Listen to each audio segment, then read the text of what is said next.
Ya estamos de regreso aquí en Chiclayo Construye para llevarles más información que usted necesita y debe tener siempre en cuenta. Como por ejemplo, cuando debe pagar el impuesto a la renta. ¿Qué es el impuesto a la renta? ¿Qué momento? ¿Qué errores se cometen? Preste atención al siguiente informe y así va a estar muy bien enterado de ello.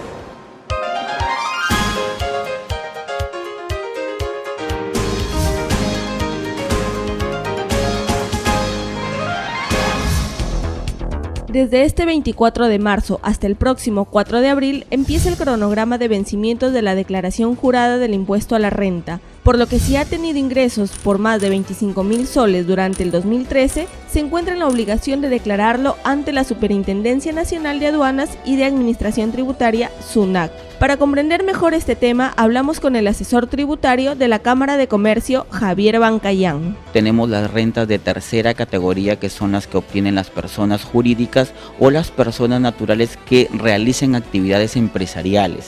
También las personas naturales pueden generar renta de tercera categoría cuando realicen cualquier tipo de empresa. Un negocio, por ejemplo, ¿no? Un pequeño o gran negocio que se encuentre en el régimen general está obligado al pago o a la declaración del impuesto a la renta como persona natural o jurídica que se ubique en tercera categoría para el pago de la misma. La campaña que SUNAT inicia todos los años sobre la declaración de impuesto a la renta es para hacer que los contribuyentes, ya sean personas naturales o jurídicas, paguen sus impuestos y declaren sus ingresos anuales. Paguen sus impuestos, declaren sus ingresos anuales y por un lado al Estado le es importante la recaudación de este impuesto a la renta, por un lado para que sea susceptible de que todos sus ingresos vayan a cubrir todos los gastos corrientes del Estado, y por otro lado para el contribuyente que le es sano, le es sincero presentar sus declaraciones anuales, sus declaraciones de todos los meses, y poder tener realmente cuáles han sido la determinación de todos sus ingresos mensuales para el impuesto a la renta, ¿no? Para que en algún momento a esta persona, a este contribuyente, le sirva, por ejemplo, cuando va a una entidad financiera, cuando se presenta a alguna entidad de repente gubernamental y le piden, dame tu declaración mensual o tu declaración anual del impuesto a la renta, ya lo tiene presentado. Le corresponda o no pagar el impuesto correspondiente, le es importante presentarlo para que tenga claro cuáles son sus ingresos y la determinación de su impuesto anual. Hay empresas que cometen errores al declarar sus impuestos a la renta. Escuchemos algunos de ellos.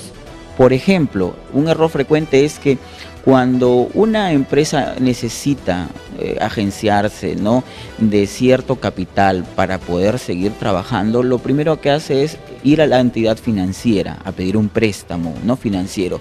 Cuando sucede eso no hay problema porque el banco te da un cronograma, te da un documento que sustenta de que te ha prestado dinero. Pero cuando lo solicita a terceras personas, ¿no?, por ejemplo algún familiar o alguna persona llegada le solicita un préstamo, este préstamo se considera como un mutuo dinerario, un préstamo, ¿no?, un préstamo dinerario. Entonces muchas personas o las empresas olvidan registrar este ingreso, este préstamo, olvidan registrarlo en su contabilidad. Simplemente reciben el dinero y se encargan pues de realizar sus operaciones ya corrientes, ¿no?, como las obligaciones que tenían o para capitalizarse. Pero lo más recomendable y lo que legalmente se ordena es que este ingreso se haga a través de la decisión de la toma de decisiones en actas, se plasme en el libro de actas, se haga un contrato de préstamo y se legalice este préstamo. Y por último, este préstamo, este ingreso que ha tenido la empresa, se bancarice para cumplir con las normas de bancarización de ello, ¿no? Si no lo hacemos eso, la SUNAT en un momento de revisión, de fiscalización, va a observarnos, va a desconocer todos esos gastos que hemos hecho simplemente porque no bancarizamos ese préstamo. Otro error frecuente en las empresas es que los egresos que se tienen, los gastos que se tienen comunes y corrientes no son sustentados como por ejemplo con recibos por honorarios.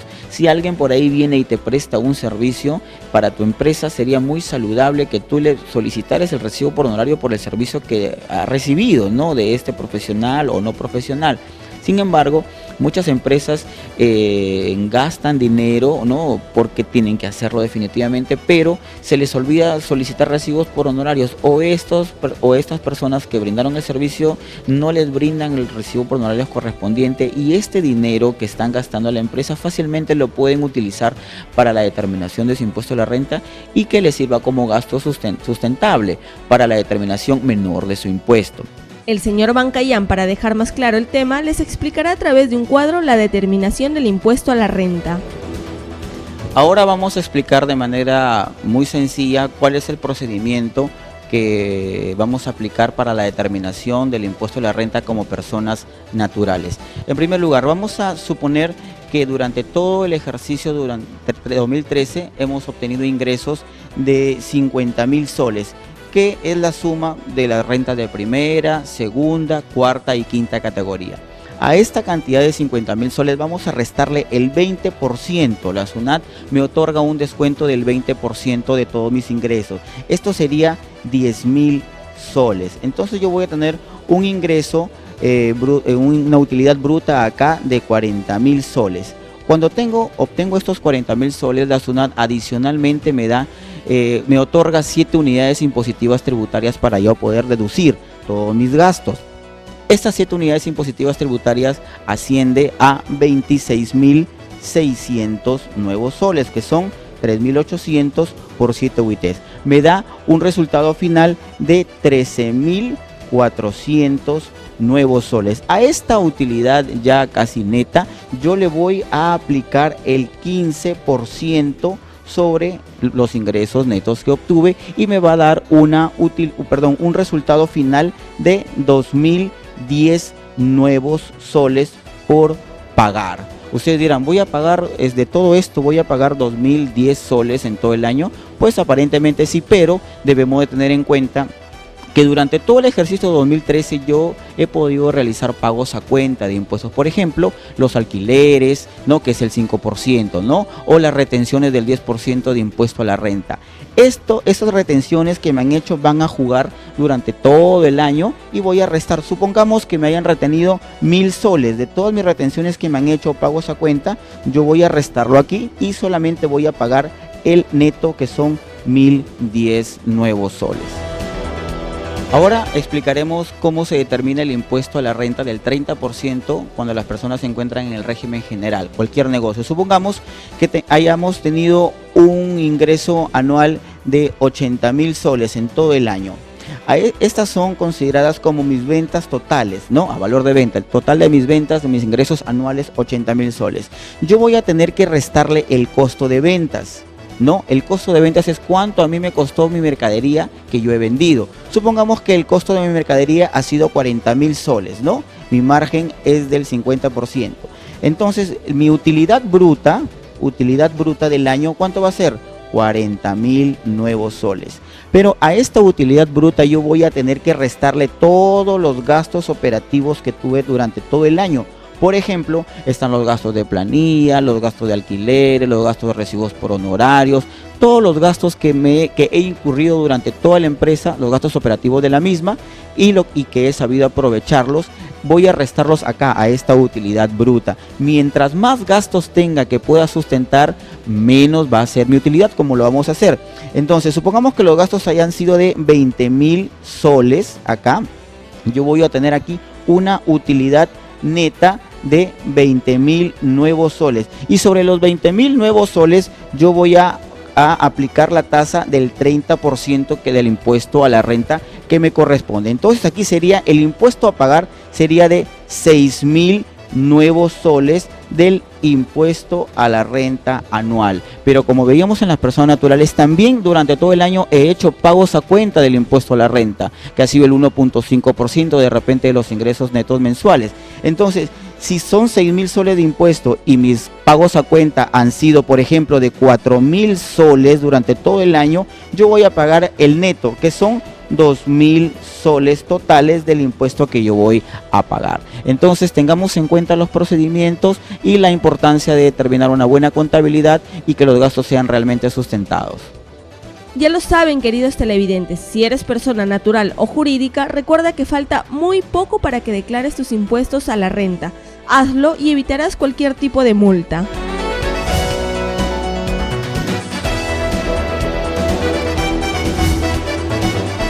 Ya saben, amigos, hay que estar atentos al momento de pagar nuestra declaración del impuesto a la renta. ¿Qué errores no debemos cometer? Ya le hemos instruido bastante para que usted pueda tener en cuenta, y si no, puede recurrir, como por ejemplo, a la Cámara de Comercio para instruirse más. Y justamente tenemos en nuestros estudios el abogado Walter Díaz Navidad, con quien vamos a conversar de temas laborales en la empresa. Buenas tardes, bienvenido. Buenas tardes. La empresa en general se rige a ciertos parámetros que la ley mismo le impone para poder darle un orden jurídico al trabajador, un marco que lo envuelva, y no la empresa pueda hacer a su libre albedrío, ¿verdad?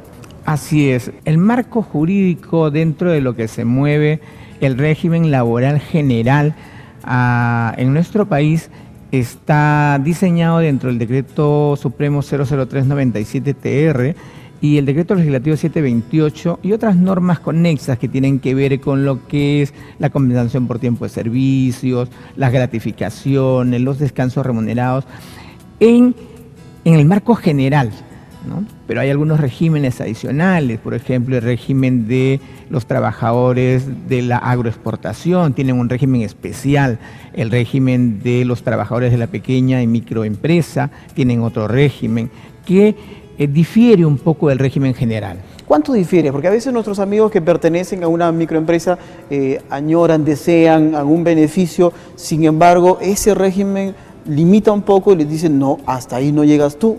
¿Qué casos específicos se dan? Bueno, primero habría que señalar que la microempresa es una empresa, un negocio que tiene de 1 a 10 trabajadores, como definición, y que su nivel de ventas anuales no debe superar los 500.000 soles, mientras que la pequeña empresa es una organización lucrativa que tiene de 1 a 100 trabajadores y sus ventas anuales no deben superar los 6,5 millones de soles.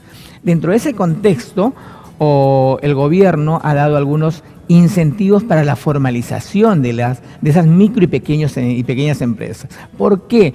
Porque dentro de ese sector se ha dado una gran informalidad, horarios de trabajo que han superado las 8 horas diarias, remuneraciones que han estado por debajo de la mínima vital. Entonces, dentro de ello se ha dado la ley de formalización y de modernización de la micro y pequeña empresa con algunos beneficios para los empleadores, para los micro y pequeños empresarios.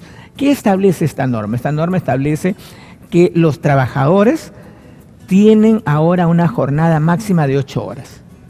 Ese es un primer derecho. Un segundo derecho es que tienen como sueldo el mínimo vital, 750 ahora.